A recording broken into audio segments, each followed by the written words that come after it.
आणि कुणी काय खावं हे महापालिकेने आणि सरकारने ठरवू नये अशी स्पष्ट भूमिका मनसे अध्यक्ष राज ठाकरे यांनी मांडलेली होती। आणि दरम्यान राज ठाकरेंच्या या भूमिकेला शिंदेंच्या शिवसेनेचे नेते रामदास कदमांनी समर्थन केलेलं आहे। महाराष्ट्रामध्ये कुठलीही अतिरेकी निर्णय लादू शकत नाही असं कदम म्हणाले। महानगरपालिकेला या सगळ्या गोष्टींचे अधिकार नाहीत आणि कोणी काय खावं आणि कोणी काय खाऊ नये याचे निर्णय सरकार आणि महानगरपालिकांनी करू नये। म्हणजे एका बाजूने आपण स्वातंत्र्य दिन म्हणून साजरा करायचा आणि खायचं स्वातंत्र्य नाही। म्हणजे स्वातंत्र्य दिनाच्या दिवशी तुम्ही कोणत्याही प्रकारची बंदी आणताय, मला असं वाटतं की हेच विरोधाभास आहे त्याच्यातच। म्हणजे आपण दोन गोष्टी आपण पाळतो की एक स्वातंत्र्य दिन आणि दुसरं म्हणजे प्रजासत्ताक, म्हणजे प्रजेची सत्ता, आणि इथे आपण स्वातंत्र्य म्हणतो।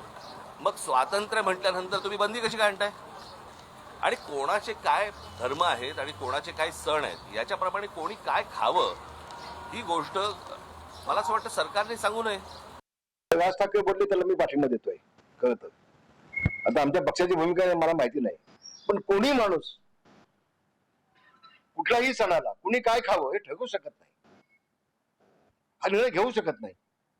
लोकशाही आहे, आम्हाला सगळ्यांना स्वातंत्र्य आहे। कुणी काय खावं कुणी काय खाऊ नये याच्यावरती बंधन कोणी टाकू शकत नाही। लोकशाहीचा विषय आहे हा। कोणाचा यांनी जैन समाजाला नको, अमक्या समाजाला नको, तमक्या समाजाला नको म्हणून महाराष्ट्रावरती असा कोणीही अतिरेकी निर्णय लादूच शकत नाही असं माझं प्रामाणिक मत आहे।